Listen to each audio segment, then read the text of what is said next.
नमस्कार, मैं हूं अंकुर और आप देख रहे हैं सत्यहिंदी.com। एक नजर डालते हैं अब तक की सुर्खियों पर।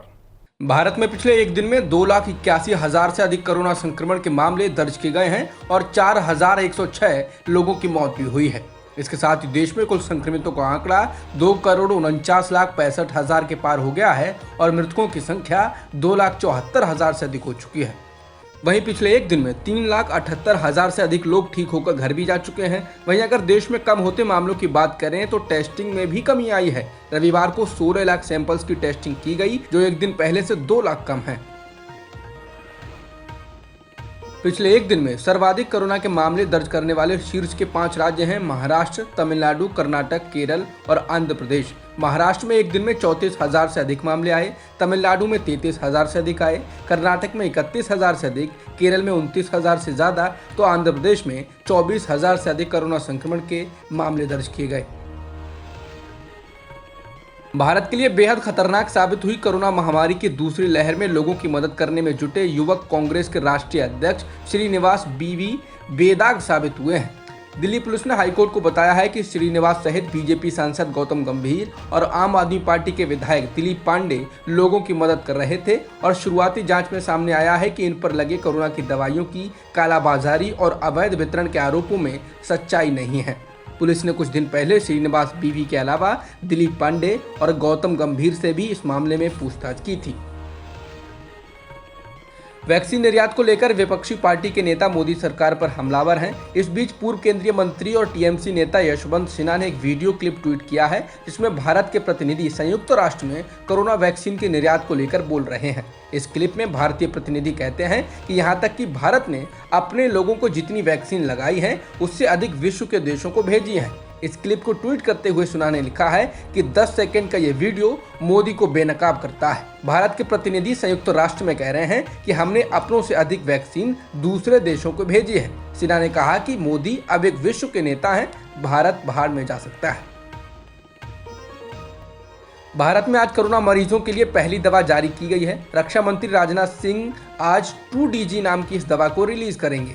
इस दवा को DRDO ने बनाया है और इसको DGCI से इमरजेंसी इस्तेमाल के लिए मंजूरी मिल चुकी है। इस दवा के बारे में कहा जा रहा है कि इसको लेने से मरीज जल्दी से ठीक होंगे और कोरोना मरीजों की ऑक्सीजन पर निर्भरता कम होगी।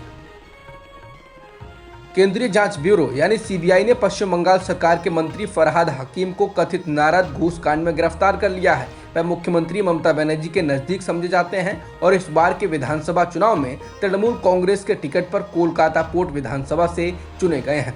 CBI मदन मित्र, शोभन देव चट्टोपाध्याय और सुब्रह्म मुखर्जी को भी कोलकाता स्थित केंद्र सरकार के परिसर निजाम पैलेस ले गई है, जहां उनसे पूछताछ की जा रही है। ये तीनों ही तृणमूल कांग्रेस के विधायक हैं। पश्चिम बंगाल के राज्यपाल जगदीप धनखड़ ने बीते दिनों ही CBI को इसकी इजाजत दी थी कि वह हकीम और कुछ दूसरे विधायकों के खिलाफ नारद घूस कांड में कार्रवाई करे और मुकदमे दर्ज करे। हरियाणा के मुख्यमंत्री मनोहर लाल खट्टर एक अस्पताल का उद्घाटन करने हिसार गए तो वहां किसानों ने उनका जबरदस्त विरोध किया। पुलिस और किसानों के बीच झड़प में कम से कम 20 लोग घायल हो गए, जिनमें 5 महिलाएं हैं। इस वारदात की शुरुआत रविवार को उस समय हुई जब खट्टर हिसार में 500 बिस्तरों के एक अस्पताल का उद्घाटन करने गए हुए थे। पास में ही विरोध प्रदर्शन कर रहे किसान मुख्यमंत्री के पहुंचने के बाद उसी जगह जाने लगे जहां उन्हें अस्पताल का उद्घाटन करना था। वे मुख्यमंत्री के खिलाफ नारेबाजी करने लगे। उनका मानना था कि हरियाणा के गांव में कोरोना फैलने की जिम्मेदारी राज्य सरकार की है, क्योंकि सरकार ने उसे रोकने के लिए कुछ नहीं किया। संयुक्त राष्ट्र में भारत ने इजराइल और फिलिस्तीन के बीच जारी हिंसक लड़ाई की निंदा की। संयुक्त राष्ट्र में भारत के दूत TS त्रिमूर्ति ने सुरक्षा परिषद की बैठक के दौरान कहा कि भारत इस हिंसा को लेकर चिंतित है और इस प्रकार की हिंसा की निंदा करता है। भारत ने हमास द्वारा इजराइल के लोगों पर दागे जा रहे रॉकेट हमलों की भी कड़ी निंदा की।